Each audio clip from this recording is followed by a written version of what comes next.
Dalam beberapa tahun terakhir, masyarakat Indonesia disuguhi pemandangan yang kontroversial. Panggung dakwah yang bercampur dengan hiburan, dangdut, dan joget. Hal ini banyak ditemukan dalam berbagai acara keagamaan yang identik dengan aswaja.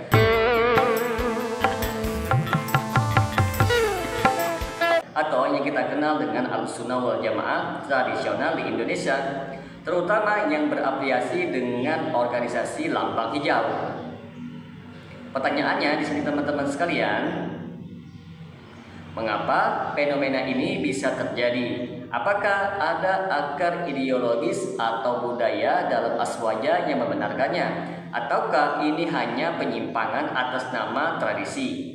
Bagi teman-teman sekalian yang penasaran dengan kelanjutan dari pembahasan video kali ini, maka tonton terus video ini hingga selesai agar kita menemukan fakta yang sebenarnya.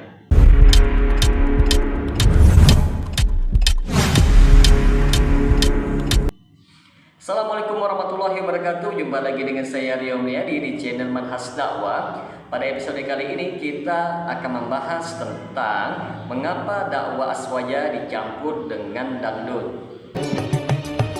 Oh janganlah tanyakan besarnya cintaku. Teman-teman sekalian, Ahlussunnah wal Jamaah atau yang kita kenal dengan aswaja di Indonesia secara umum merujuk pada pemahaman keislaman yang menggabungkan fikih, mazhab Syafi'i, akidah Asy'ariyah, Maturidiyah, dan tasawuf Al-Ghazali. Namun dalam praktiknya teman-teman, aswaja lokal banyak bercampur dengan budaya-budaya Jawa dan tradisi masyarakat lokal, termasuk dalam bentuk kesenian dan hiburan. Maka apa itu dangdut teman-teman?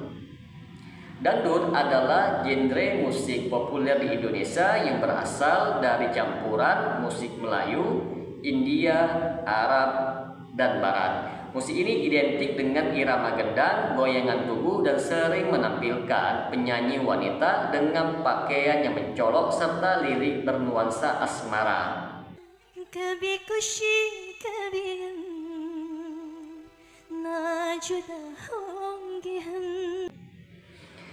Teman-teman sekalian, di sini akan kita bawakan beberapa contoh nyata yang merepresentasikan fenomena ini.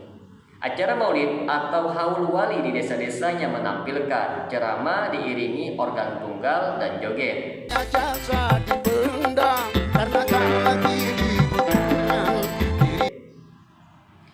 Tasyakuran pembangunan masjid yang mengundang biduan wanita setelah sambutan dari tokoh agama. Ceramah diiringi musik dangdut dengan selingan nyanyian dari penyanyi perempuan yang berjilbab tetapi tetap bergoyang.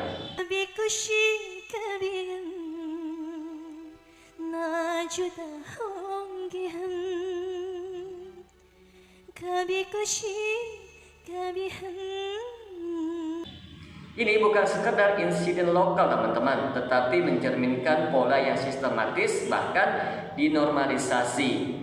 Jadi sebuah polemik mengapa dakwah aswaja dicampur dengan musik dangdut. Oh rasa cintaku satu untuk kamu.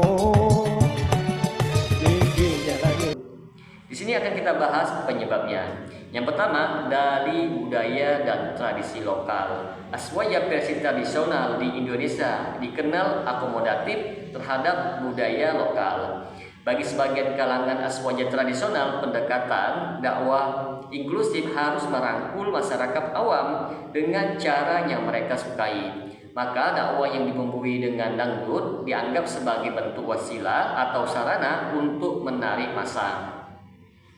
Yang kedua, strategi massa dan populisme. Menghadirkan dangdut menarik kerumunan. Dalam banyak acara, jumlah hadirin menjadi tolak ukur keberhasilan sebuah dakwah. Akibatnya, sebagian panitia menggunakan hiburan sebagai alat untuk meramaikan majelis meski mengorbankan nilai sakralitas. Yang ketiga, justifikasi sufi dan mistik. Sebagian kelompok aswaja yang mengusung tasawuf yang ekstrim bahkan menganggap zikir dengan musik dan tarian adalah bentuk penghayatan. spiritual. Maka mereka tidak melihat adanya kontradiksi antara musik dan ibadah. Yang keempat, teman-teman, kurangnya pemurnian akidah. Karena sebagian aswaja menolak pendekatan tajdid, yaitu pemurnian ala salafi, maka mereka lebih permisif terhadap praktik yang sudah mengakar di masyarakat, meski itu bertentangan dengan syariat. Oh, nggak ngaji ini, celeng, berarti Wahabi mereka. Wahabi mereka. Hajar si Aquain. Teman-teman sekalian, di sini akan kita bawakan kritikan terhadap fenomena ini. Yang pertama, bertentangan dengan sifat dakwah Nabi Muhammad SAW. Nabi Muhammad SAW dalam seluruh sirahnya tidak pernah mencampur adukan dakwah dengan hiburan yang merusak akhlak. Bahkan beliau melarang alat musik dan nyanyian yang mengandung fitnah, sebagaimana dalam banyak hadis yang sahih. Yang kedua, merusak khusyuk dan adab majelis ilmu. Majelis ilmu adalah tempat turunnya rahmat. Ketika dangdut dan joget dimasukkan, majelis berubah menjadi arena hiburan. Hilanglah rasa hormat terhadap ilmu dan para ulama. Yang ketiga, teman-teman, membuka pintu syahwat dan fitnah. Musik dangdut sering sekali disertai dengan tarian yang menggoda dengan pakaian yang tidak syar'i. Ini membuka pintu syahwat di tengah forum yang seharusnya bersih dari unsur maksiat. Yang keempat, menjadikan dakwah sebagai dagangan. Menggabungkan dakwah dengan hiburan populer menunjukkan bahwa sebagian pihak mulai memposisikan dakwah sebagai dagangan, bukan amanah ilahi. Maka apakah ini memang ajaran aswaja, dakwah dicampur dengan musik dangdut? Sampai joget-joget.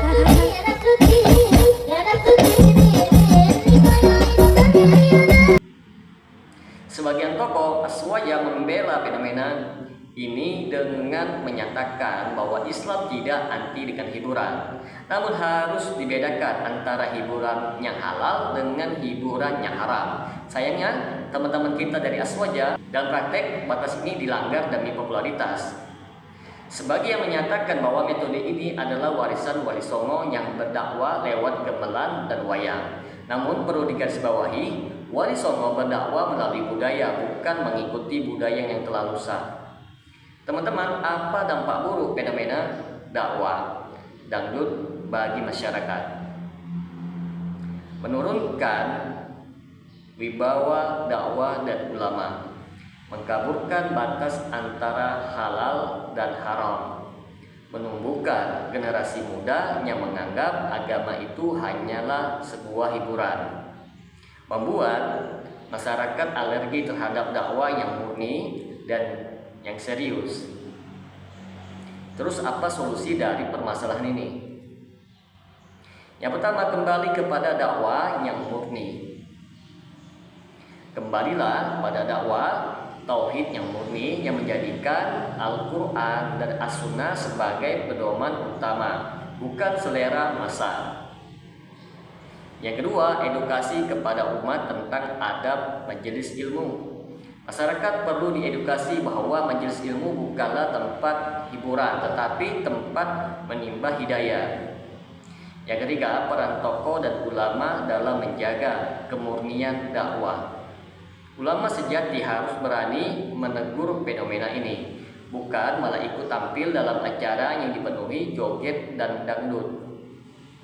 Maka dapat kita simpulkan di sini, teman-teman sekalian, fenomena dakwah bercampur dangdut bukan sekadar kelalaian panitia, tetapi telah menjadi penyakit yang membahayakan kemurnian Islam. Atas nama budaya, agama dirusak, atas nama strategi syariat diabaikan. Maka saatnya umat sadar dan kembali kepada manhajnya hak yang lurus, sebagaimana para nabi berdakwah dengan ilmu, adab, dan kemurnian tauhid. Semoga dengan sedikit penjelasan ini dapat memberikan manfaat bagi teman-teman sekalian, dan apabila channel ini dapat memberikan manfaat bagi teman-teman sekalian, silakan subscribe dan share. Semoga bermanfaat. Assalamualaikum warahmatullahi wabarakatuh.